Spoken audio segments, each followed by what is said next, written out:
Thank you. Srimati Supriya Sule.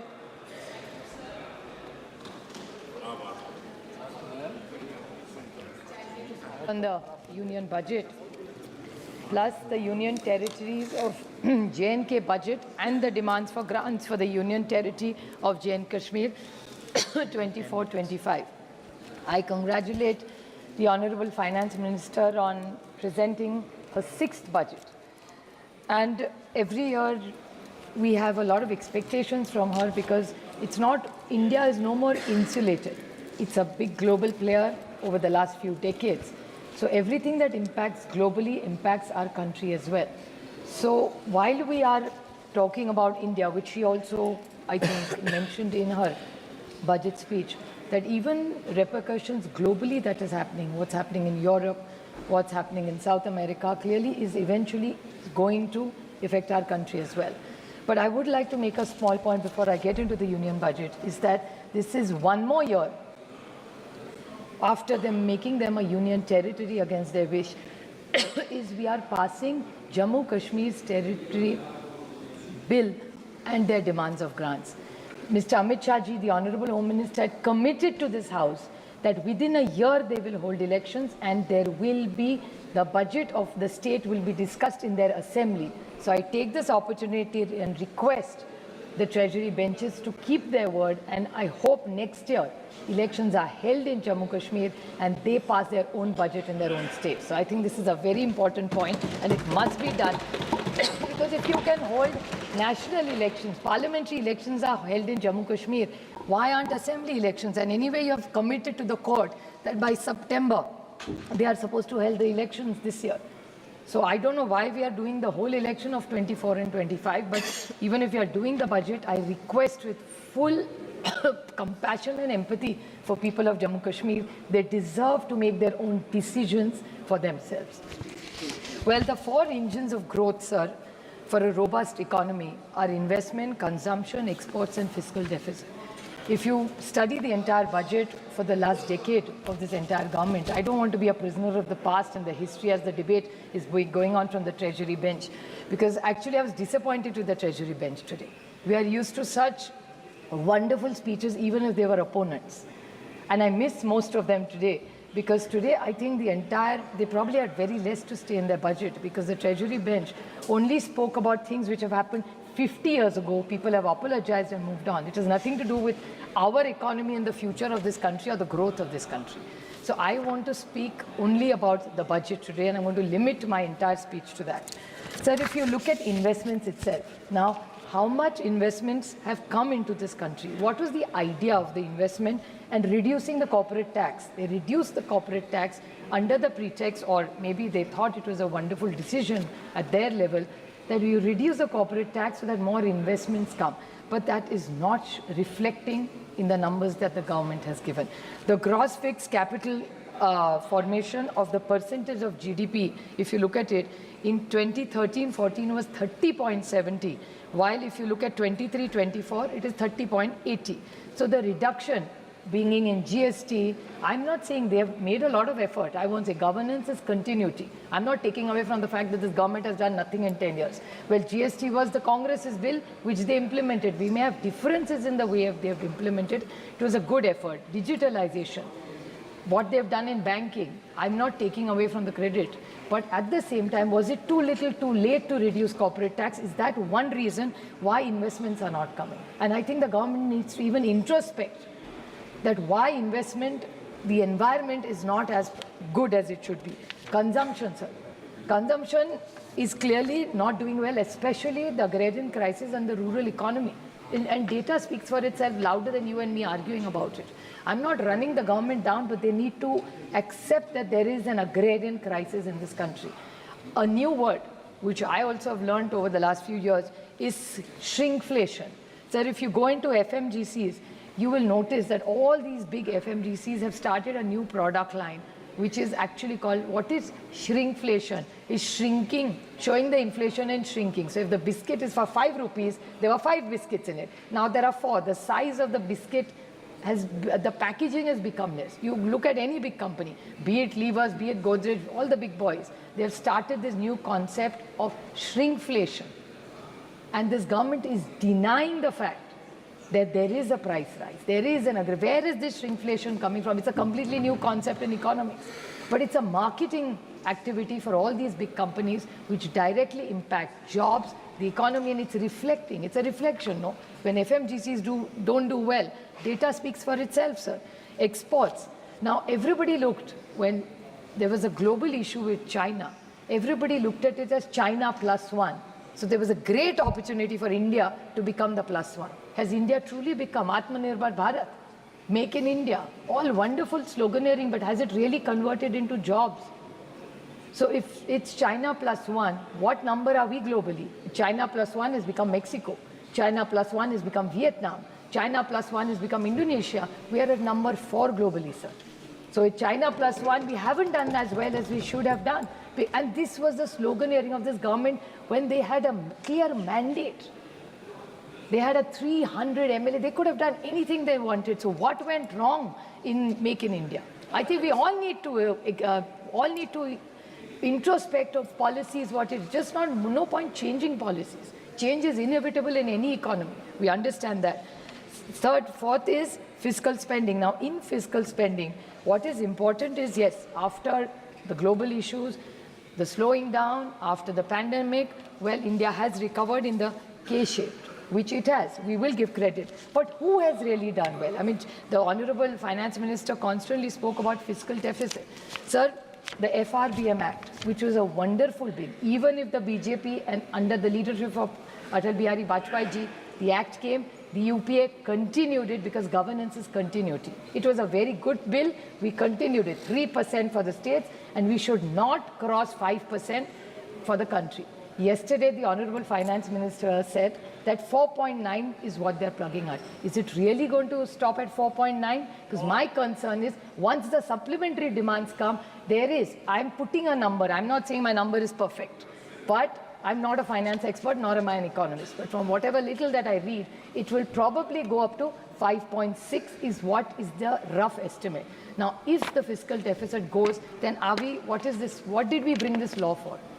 Should there be no good practices and other states also following the same? Just now, the Andhra, the gentleman spoke about it, Bharat, right? Bharat spoke about it and he said in Andhra, they don't have money and their chief minister, who's such a learned man, is going to take 2 months to find out where is their fiscal deficit at. Well, my state is not far away from that either, but I will come to that. But I want a clarification from this government for my understanding and for the country to know that if the FRBM Act, you're saying you're at 4.9, well, the data doesn't say so. You know where they have really reached at 4.9 is not the great policies of this government. That time, 4.5. they are saying 4.5 at the cost of who? How are you reaching that 4 number? Because this is not the policies, then Modi government and now NDA government as they call themselves. But the Modi government has survived this whole thing, not because of the great work they have done. It's the hard work that this nation and the people of this country have done. And the credit goes to the RBI. Actually, with this whole, or the entire house should thank the RBI and the Governor, Shri Shaktikant Das, who gave them a dividend of 2 lakh crores. That's why they are at 4.9. Otherwise, they would not have been at 4.9. So this is something very important. I think we should really thank the RBI, who's done a wonderful job and actually saved this government. It is not their credit. It is the RBI's credit and the right and good policies that they have managed to come here even at 240. Otherwise, they would have not reached there, sir. Another question, which my colleague Dayanidhi Moran very rightly put up, is about the census. When are we going to reach? I don't see anything about the census in this entire budget. Now, 2-3 questions I want to ask them, very pointed. I'm not criticizing them, I'm just asking them. Sir, they talked about women and how much more they want to do and how they've got the women reservation bill, which is still not implemented. But unless you do the census, how are you going to implement the bill is my first question. Second, delimitation. Our constituencies are huge, sir. 23 lakhs, 24 lakhs. When I started, there were 14, 15 lakhs voters. Now it's 23. And what are we getting for the money we are getting is 5 crores. In Maharashtra, one MLA gets 5 crores per year. Here, 5 crores per MLA when I have 6. So actually, it's equivalent to 30 crores. So the 6 crores per MLA, we are getting 5. So unless you do this delimitation, how are we going to manage through? So is the government thinking of doing this, and where's the funding for it? And the other point is MP lads. Either you increase them or stop them. Because scrap it either or make them shift. Sir, because what is an MP doing? So what are we achieving? My MLA gets for 5 crores. I am also getting 5 crores. He is 3. Today 15. So what are we achieving? 30. So you are saying increase it to 15. We get 5, they get 15. So now it's every state varies. So why don't you increase this, sir? That is one very important question. So what it is about the fiscal deficit, I want a clear answer from this government. About the caste census, we definitely want to ask. They talk about just 2-3 very important points. I'll make it as short. I know my colleague is going to speak. Sir, in GST, everything you ask this government, they said the GST Council will decide. I want to ask 2 very small questions to the Honorable Finance Minister. That the Income Tax Department has unearthed one huge fake money changing. There are companies which have input tax credit. Now, input tax credit under the goods and services tax, it's like some thousands of crores of a scam. Now, what has this government done to make sure such scams don't happen? What are the checks and balances? Anything you ask this government, they will say, oh, it goes to GST Council. Now, I have a problem in my state, sir.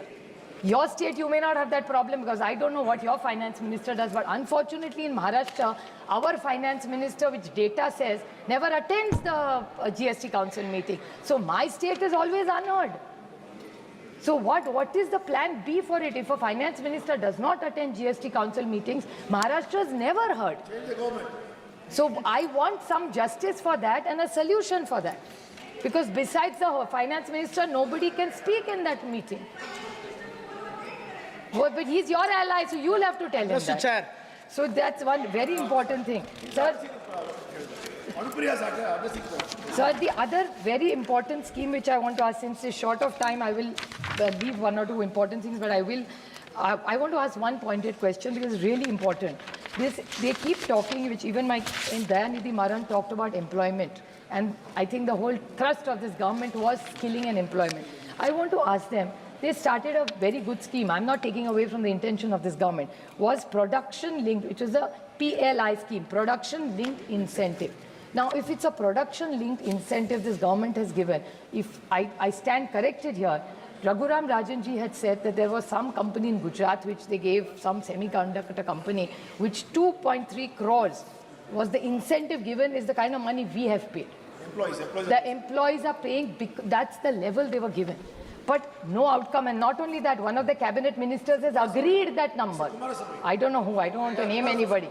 But he said that for the incentive that we have given that government, for that particular unit in Gujarat, it's 2.31 crores per job, per employee. Now, if this is the PLI scheme, is this what you thought of giving in this government? Is this how you're going to create jobs? And now the new one is employment linked incentive. So your PLI has already failed. Now is this ELI is also going to fail?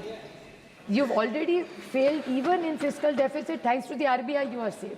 So where is really this economy going?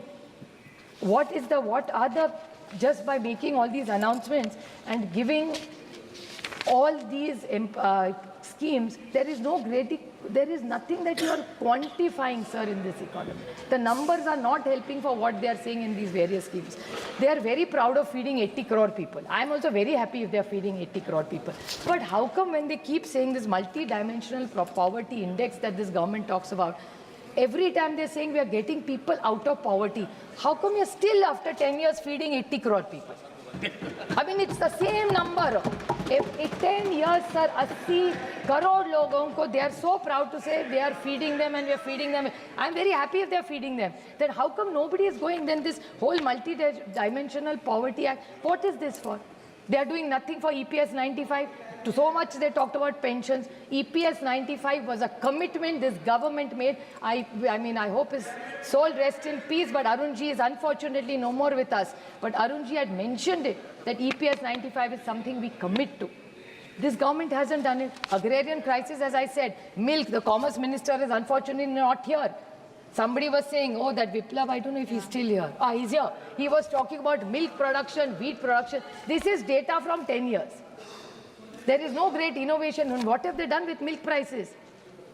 With exports, casein, onion, they lost 2 seats in Maharashtra only because of banning this onion. Their allies are begging them to allow onion exports. Nothing they have done. Even after losing 2-3 seats and after doing miserably, they have still not done, which is fine because then it helps us in the state. So it's okay. Once we come to government, we will make sure all agrarian and the farmer is respected, not just by hands-me-down and revdies as their favorite word is, but respectfully give MSPs to our farmers. It's their hard work that we are paying for. So I request this government, because according to last, very small, sir, according to the percentage of the GDP in agriculture, what is this budget is the increase over last 10 decades is only by not even 1%.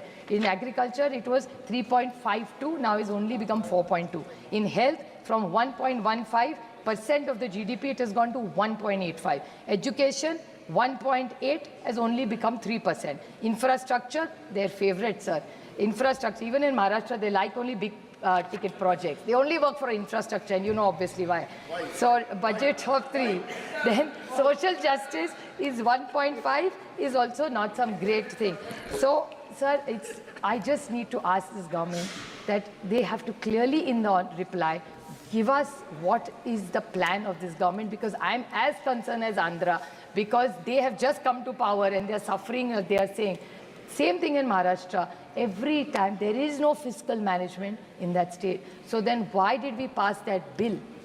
If there is no good discipline of finances, sir, this country will unfortunately, I with pain say this, would be a complete economical crisis. We don't want to go our neighbor's way. We want to be firm and committed to a robust country with good growth, with very good fiscal management, and a strict one. So I urge this government to kindly reply to all these questions and reassure us that I have no problem with what they've given to Andhra and Bihar, but please don't give us step treatment. Thank you. Because of what the voters have decided, because this is a constitution. Elections have to be fair and just. Thank This you. is You a made your point. democracy. Thank you. Thank you, You made sir. your point.